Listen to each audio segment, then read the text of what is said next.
Bonjour les coquettes, aujourd'hui on se retrouve pour un crash test nouveauté que j'ai eu dans le swap avec Nono.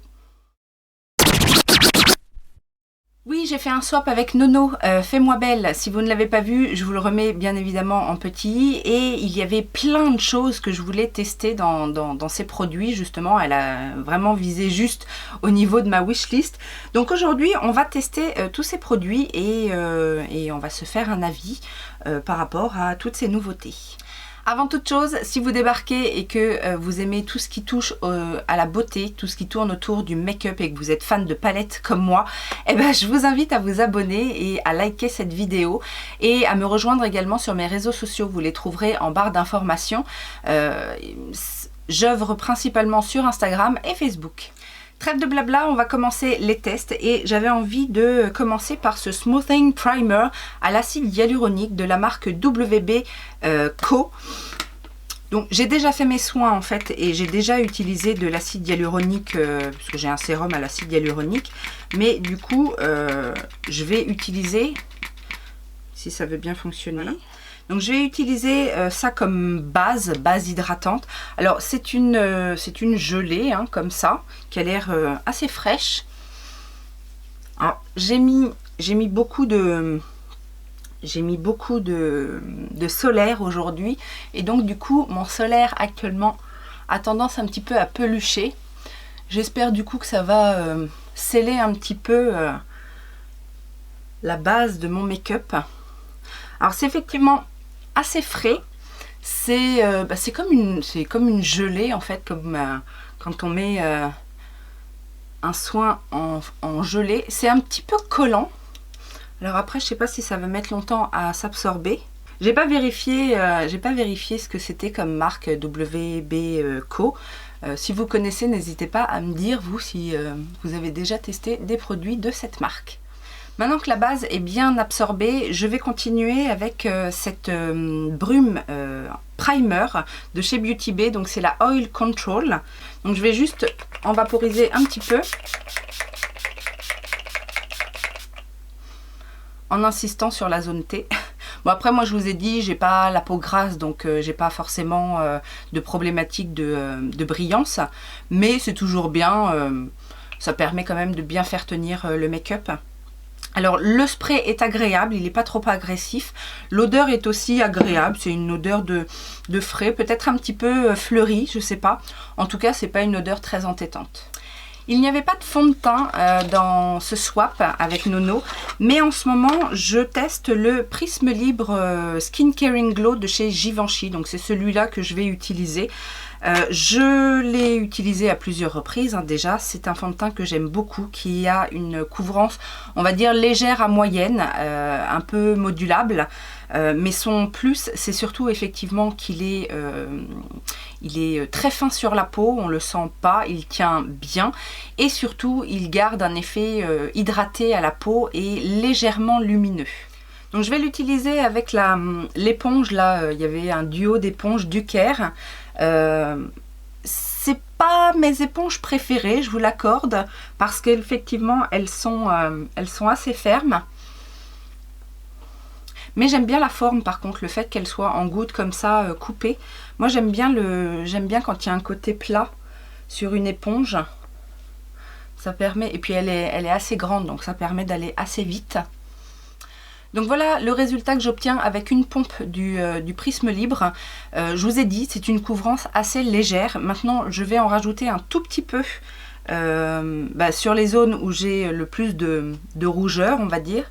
Mais cela dit, même avec une pompe, même avec une seule application, on arrive à obtenir un teint assez unifié en fait. Donc voilà le résultat avec ce fond de teint. Moi je trouve que c'est très joli, c'est naturel, c'est imperceptible au niveau de la sensation. Alors là, il n'a pas complètement séché, il va légèrement se matifier en séchant, mais il garde quand même une jolie lumière naturelle. Alors j'ai complété le maquillage avec les produits qu'il n'y avait pas dans le swap, notamment au niveau du bronzer en fait. J'ai mis celui que j'utilise en ce moment, donc c'est un blush de chez Colourpop en teinte Tripping, mais que moi j'utilise en tant que bronzer. Bronzer, blush, les deux fonctionnent, mais de manière subtile, comme ça en bronzer, je trouve que c'est pas mal. J'ai légèrement matifié la zone T en fait avec la poudre de chez Révolution, qui est censée être une poudre pour le dessous des yeux. Vous l'avez déjà vu un petit peu en action, mais finalement je me suis rendu compte qu'elle m'asséchait le contour des yeux, donc du coup je l'utilise en poudre de finition zone T. Là comme ça elle fonctionne, elle fait pas de dégâts au niveau de ma peau, donc mais au niveau du contour des yeux c'est un petit peu trop voyant en fait. Au niveau du correcteur, j'ai utilisé un qui est dans ma rotation, c'est celui de chez Estée Lauder, le Double Wear anti-cerne concealer, que j'ai en teinte je ne sais plus parce qu'il n'y a plus la pastille derrière. J'ai fait mes sourcils, pareil, pas de nouveauté. Quoique je vous ai pas montré, mais j'ai intégré le Brow Gel de chez Révolution qui était dans la gamme Cannabis Sativa là. Je l'avais eu en cadeau, je ne sais plus quand. Et j'ai mis ma base à paupières de chez BH Cosmetics, la Studio Pro, comme d'habitude. Je vais continuer avec le blush, et pour le blush, j'ai décidé de prendre le Pretty Fly de chez Doll Beauty. Donc j'adore le petit packaging, et c'est un petit rose corail lumineux, un peu orangé, doré. J'ai un petit peu de mal à l'ouvrir. Voilà. Qui se présente comme ceci, et du coup je vais utiliser un des pinceaux Spectrum, donc là c'est le A05, c'est le pinceau blush, et donc on va voir ce que ça donne. Alors c'est un petit peu poudreux mais pas trop, et ah oui, il ressort quand même assez rose. Je m'attendais à ce que ce soit plus orangé, mais il est joli, il est relativement bien pigmenté je trouve. Parce qu'à la base, c'est pas une... Ah si, il y a quand même... Si. Il y a quand même des reflets dorés. Un petit peu comme le blush Orgasm de Nars. Vous voyez un petit peu le rendu. Un fond rose avec un léger shift doré. Alors, je pensais pas qu'il était aussi lumineux. Mais bon, c'est pas grave. Moi, ça me dérange pas. Un petit coup sur le nez. Bon. C'est plutôt bien fondu. Après, c'est peut-être pas la texture la plus fine que je connaisse en blush, mais voilà, ça me dérange pas trop. Et j'avais aussi envie, alors j'ai matifié ma zone T, mais je vais mettre la poudre lumineuse là de chez Physician Formula. C'est la Mineral Glow Pearls. Donc il n'y a pas de teinte particulière. Et je vais utiliser cette fois le pinceau poudre de chez Spectrum.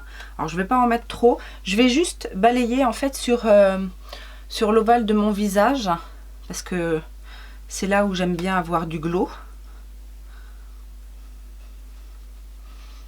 Un petit peu aussi là. Ouais. Alors ça c'est le genre de glow que moi j'aime beaucoup. Ça peut paraître beaucoup, si vous aimez pas les teints glowy, ça vous plaira pas, mais pourquoi pas en highlighter. Mais là moi aujourd'hui en highlighter je vais utiliser autre chose. J'avais envie d'utiliser l'highlighter de chez 1944, donc la lumière enlumineur poudre or rose. Alors du coup ça va peut-être faire beaucoup avec le blush lumineux et la poudre lumineuse, mais j'avais envie. Et du coup je vais l'utiliser avec le petit pinceau éventail.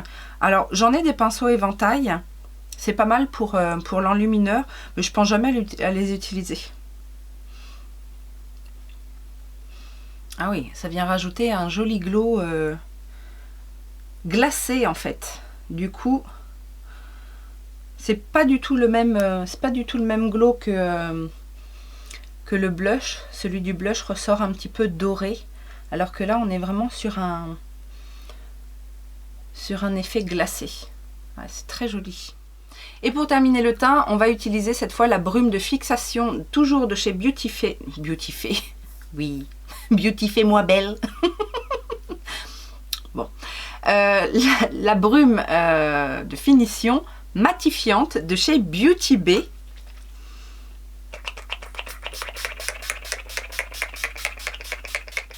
Donc c'est la même brume, Enfin, c'est la même brume. Oui, la sortie de la brume, c'est la même. J'ai même l'impression que c'est la même odeur. J'ai l'impression qu'il y a un petit effet, pas un effet collant, mais je vois au niveau du front, j'ai l'impression que ça a quand même un peu figé. C'est pas mon effet préféré, mais bon, si ça fait bien tenir le make-up, pourquoi pas. On va passer aux yeux et j'ai décidé d'utiliser la palette de Beauty Bay, la New Romantic. Bah oui, en même temps, ça faisait déjà un petit moment que je la voulais et puis les couleurs sont superbes. Donc j'ai bien envie de tester cette petite palette. Je vous ai rapproché pour que vous puissiez voir de plus près le travail des fards. Alors je vous avoue que j'ai pas vraiment réfléchi à ce que j'allais faire. J'ai pas forcément envie de partir sur quelque chose de très intense. Peut-être plus travailler les teintes un petit peu corail, etc. Alors je me suis munie du pinceau pour les yeux du kit Spectrum. C'est un double embout avec un côté estompeur et un côté un petit peu biseauté. C'est pas mes pinceaux préférés, je vous l'accorde. Et pour l'instant, de ce que j'ai testé, au niveau des pinceaux teints, c'est pas trop mal, c'est très doux. Après, il n'y a rien d'extraordinaire. On va voir ce qu'il en est avec ce pinceau pour les yeux. Je vais prendre le côté estompeur et je vais prendre la teinte Vanilla, qui est le beige de la palette, juste pour mettre sous le sourcil. Donc c'est un beige qui s'adapte très bien à ma carnation.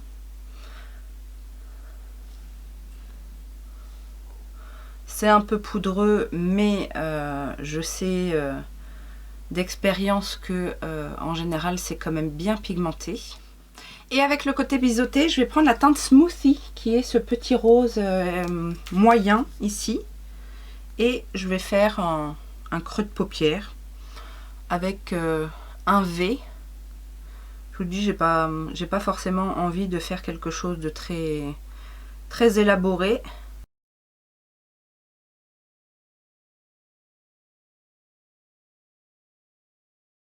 Avec un petit pinceau estompeur, je vais prendre la teinte Flamingo, qui est ce rose tendre pour estomper le rose intermédiaire.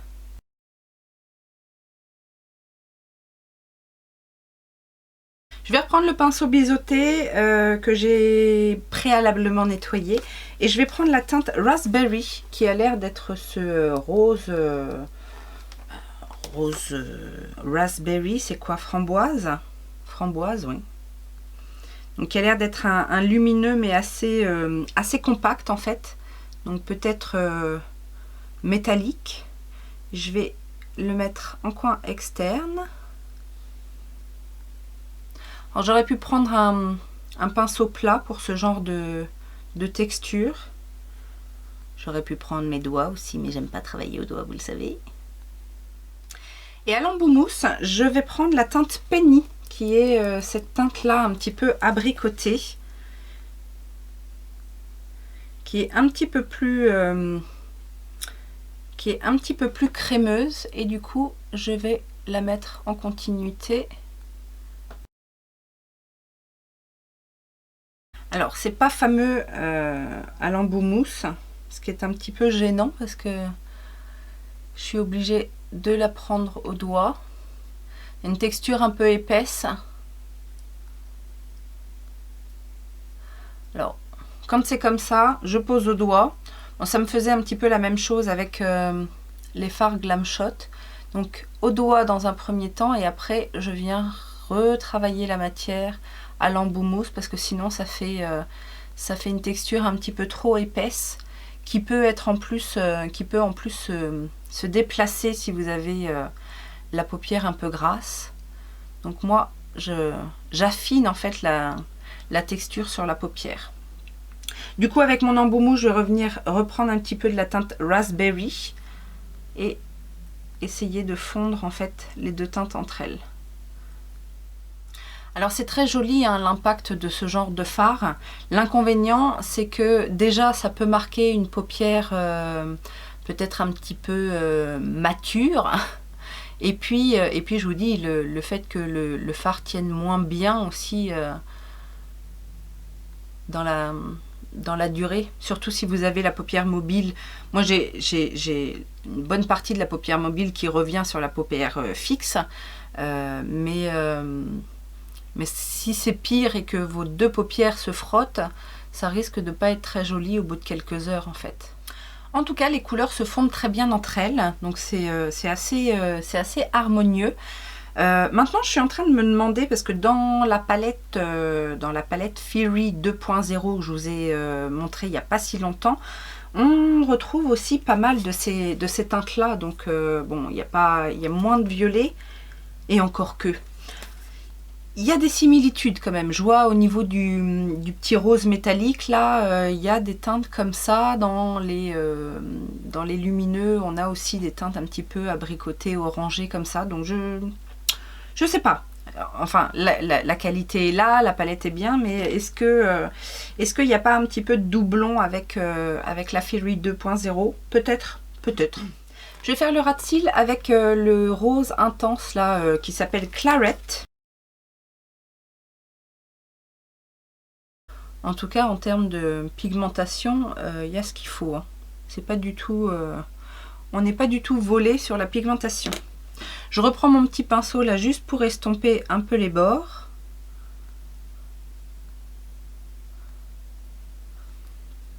Et je vais refaire un petit rappel avec la teinte Flamingo pour étendre un petit peu mon estompage. Je vais intensifier mon ras de cils en fait avec la teinte Mars, qui est le marron ici. Comme il y a un petit peu d'orangé, je pense que ça va être pas mal d'intensifier juste le coin externe, ras de cils coin externe, histoire de donner un petit peu plus de profondeur au make-up.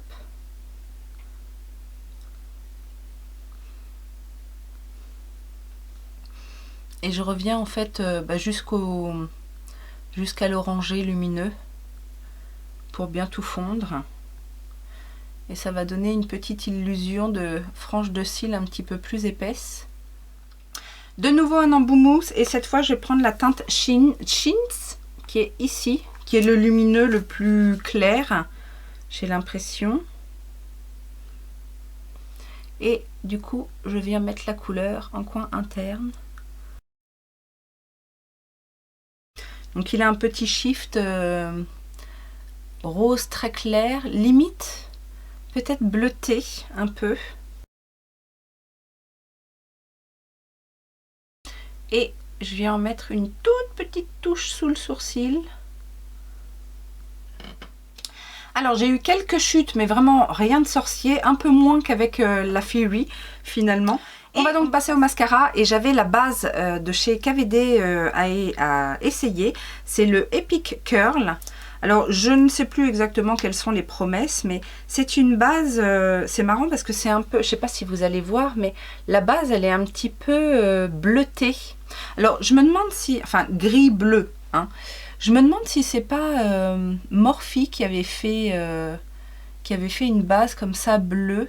Alors c'est marrant parce que ça pourrait même servir de mascara assez naturel, mais je trouve que ça colore déjà pas mal les cils. En tout cas ça étoffe bien aussi la frange de cils.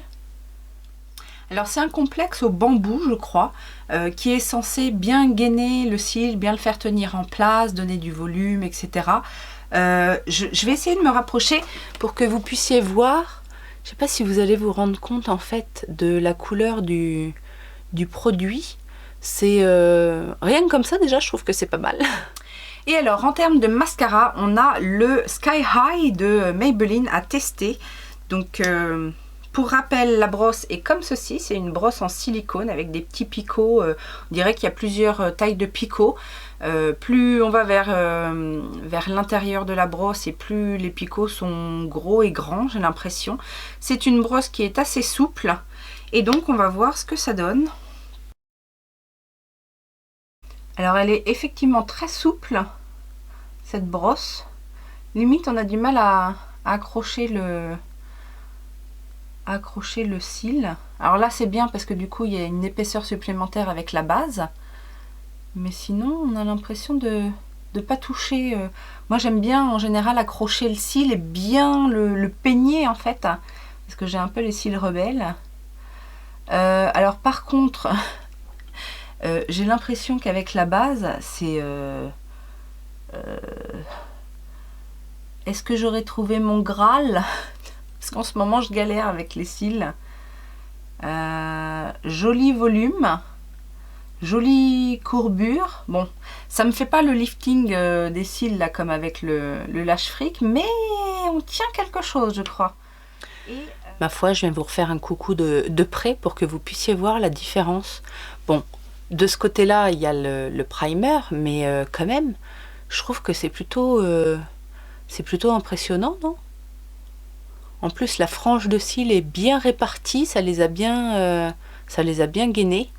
Je suis contente. Me revoilà à distance sociale, n'est-ce pas? Alors, j'ai voulu mettre un des crayons de chez L'Oréal dans la muqueuse. C'est pas la première fois, j'avais déjà essayé dans un autre look, j'avais déjà essayé le bleu que j'avais trouvé assez sec, donc j'avais eu du mal à le mettre dans la muqueuse. Après, je pense que ce sont des liners qui sont peut-être plus faits pour tracer en fait un liner en ras de cils. Là aujourd'hui j'ai voulu utiliser le Nude Obsession, mais dans la muqueuse ça marque pas. Donc j'ai essayé sur la main, donc sur la main ça marque bien et c'est surtout tenue incroyable. mais dans la muqueuse ça marque pas, je pense qu'ils sont pas assez gras pour ça. La texture est un peu sèche, un petit peu rêche, donc c'est effectivement des crayons qui doivent très bien tenir pour faire un trait d'eyeliner, mais dans la muqueuse c'est pas terrible. Au niveau des lèvres, rappelez-vous, j'avais trois possibilités. J'ai soit le gloss très rose de chez Banana Beauty, mais j'ai pas forcément envie. J'avais aussi le rouge à lèvres mat de chez Beauty Bay en teinte Juice, qui pourrait aller parce que j'ai mis du orangé, donc ça pourrait aller. Mais j'avais surtout envie de tester en fait le Shine and Loud, comment ça s'appelle, je sais plus. Shine Loud de chez NYX, puisque ce sont censés être des rouges à lèvres longue tenue avec un effet très brillant. Donc, et puis je pense que ça va aller aussi. Donc on va y aller en freestyle. Je fais pas de contour. Pour rappel, le côté couleur, l'embout est comme ceci, un petit peu un embout incurvé avec un espèce de petit réservoir. Donc on va voir comment ça se passe.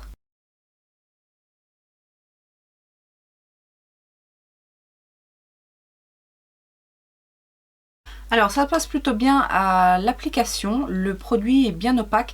Par contre attention parce que c'est le genre de texture en fait qui se colle les unes aux autres. Donc ne pincez pas vos lèvres si vous avez comme moi le réflexe quand vous mettez un rouge à lèvres de pincer vos lèvres pour harmoniser la texture. Ne le faites pas avec celui-là. Là il faut attendre que ça sèche, donc je crois que ça met un petit temps à sécher. Et après on viendra mettre le côté laqué. Bah écoutez, en attendant que le rouge à lèvres sèche, j'avais envie justement, comme on est dans les tons un peu roses, de tester ces petits, alors comment ça s'appelle, les No Sparkle Shaming de chez Kimchi Chic. J'ai pris la teinte Pink Flower parce que je me suis dit que ce serait peut-être pas mal de rajouter quelques paillettes sur le rose en fait. Donc je vais en mettre un petit peu comme ça et je vais tapoter pour que la matière sèche plus vite. Alors ça a effectivement ajouté quelques paillettes. L'impact n'est pas intense. En même temps là j'ai juste retapoté justement pour bien diffuser les paillettes. Mais ça a un petit côté... ouais, il y a des... Enfin vous allez peut-être pas voir parce que vous avez une vue d'ensemble. Mais quand on regarde de près, effectivement, il y a des petites paillettes en plus. C'est pas mal. Et le fait de tapoter comme ça n'a pas déplacé les fards en dessous, ce qui est plutôt une bonne chose également. Je pense que ma bouche est sèche. Alors c'est effectivement très collant quand on laisse ça comme ça, donc il faut apparemment vraiment venir mettre la partie gloss par-dessus. Alors j'espère que ça tient effectivement bien parce que c'est le genre de teinte qui va pas pardonner en fait vous savez le cul de poule là au bout d'un certain temps. Mais la texture est pas très agréable, hein. On sent vraiment que les lèvres sont sèches et qu'elles collent. Alors, c'est déjà effectivement un petit peu plus supportable avec le gloss. Par contre, on sent quand même en dessous la texture sèche du rouge à lèvres. Je sais pas comment vous l'expliquer, mais on sent... ouais, c'est pas... Personnellement, c'est pas une... Personnellement, c'est pas une sensation que j'apprécie là sur le moment, vous voyez. On sent que ça glisse, on sent un côté un peu, comme un côté un peu huileux du gloss, mais on sent aussi en dessous le côté sec des lèvres et ouais, je sais pas, je suis pas en termes de sensation sur les lèvres, je suis pas fan. Après en termes de rendu c'est très joli, mais je sais pas si ça va rester comme ça tout au long de la journée. Je suis pas sûre, mais après c'est peut-être moi aussi qui suis un peu particulière, hein, je vous l'accorde. Voilà donc le look final, j'espère que ça vous plaît. Je trouve le look très joli, très harmonieux, très romantique pour le coup. Et alors, qu'est-ce que j'ai aimé Eh bien, on ne reviendra pas sur la qualité Beauty Bay et ses palettes. Franchement, moi, vous savez que je suis une grande fan. Pour le rapport qualité-prix, c'est quasi imbattable. Donc ça, j'aime beaucoup. Le duo de brume, là, même si ça ne correspond pas complètement à mon type de peau, j'ai l'impression que c'est quand même relativement bien efficace. En termes de contrôle des brillances, je ne vais pas pouvoir vous dire ça maintenant, mais en tout cas je sens que le make-up est bien fixé et bien en place. J'ai eu aucun problème à travailler mon fond de teint, mes produits teints en règle générale. La base à l'acide hyaluronique, bon, ça m'a fait un peu pelucher au début, mais je vous dis c'est peut-être dû à mon solaire. Et alors, écoutez, jolie découverte que cette poudre de finition très lumineuse de chez Physicians Formula. J'aime beaucoup le rendu. Franchement, enfin, moi qui aime les rendus glowy, là je suis conquise. Le blush aussi est pas mal. Maintenant à voir au niveau de la tenue. Mais finalement tout s'est bien fondu. Et je dois avouer aussi que l'highlighter 1944 est effectivement très fin. Il s'est très bien fondu. J'aime beaucoup cet effet glacé en fait qu'il a sur la peau. Donc ça, indéniablement, ce sont de jolies découvertes. Mon gros coup de cœur, je pense que c'est ça. Mais en même temps, j'ai tellement galéré ces derniers temps à avoir de jolis cils, avoir une belle frange de cils. Là, je trouve qu'il y a un joli volume. Peut-être pas tant au niveau des longueurs, mais en tout cas, ça a bien gainé l'ensemble. Alors, je ne sais pas si c'est plutôt la base ou si c'est plutôt le mascara. Bien évidemment, je ferai des tests à part et on en reparlera en bilan make-up. Mais le rendu, là, me convient très bien. Franchement, ça vient un petit peu sauver la mise parce que je vous dis ces derniers temps c'était catastrophique et j'ai jeté plein de mascaras parce que ça m'énervait justement. Mais voilà. Après les pinceaux Spectrum, c'est ce qu'il me semblait. C'est-à-dire que j'ai toujours rebuté à acheter un kit parce que visuellement j'avais l'impression qu'ils n'étaient pas d'une superbe qualité. Et franchement, à l'utilisation, j'ai pas eu de coup de cœur. Je trouve qu'ils sont doux, mais c'est pas gêne. Surtout celui pour les yeux. En fait, je l'ai pas trouvé. J'ai pas trouvé les pinceaux excellents. Donc bon, c'était sympa à découvrir, mais voilà, je ne rachèterai pas. Mis à part le packaging, voilà, qui est vraiment très joli. Je trouve que c'est cher pour ce que c'est. On peut trouver des kits vraiment moins chers, très jolis esthétiquement. Bon, sur des sites chinois ou des choses comme ça. Donc voilà. Et vous l'aurez compris, je ne suis pas pour l'instant fan des Shine Loud de NYX. Je n'aime pas le confort que ça a sur les lèvres par rapport au rendu. Enfin, je ne suis pas non plus fan des rendus ultra shiny. C'est vrai que moi, j'aurais plutôt tendance à me mettre dans la case mat, rendu mat. Cela dit, c'est bien de temps en temps. Pour avoir des rendus similaires avec des produits peut-être plus faciles, en un seul passage, là il y a 2 passages, il faut attendre, il faut que ça sèche entre les deux, etc. Et la sensation que j'ai au niveau des lèvres n'est pas très agréable. Et du coup, bah, un petit peu déçue de ces crayons aussi de chez L'Oréal, les Infaillibles Stylo Eyeliner 24, parce que je m'attendais à ce que ce soit des liners pour la muqueuse et pas du tout. Donc, je les essaierai en liner classique, mais je fais rarement des liners avec des crayons. Je suis plutôt stylo, je suis plutôt liner liquide, feutre, etc. Ou gel, mais pas en crayon, donc bon, c'est un petit peu moins ma came. Ben voilà, je crois qu'on a tout vu. Encore une fois, je dis merci à Nono de m'avoir fait découvrir tous ces produits.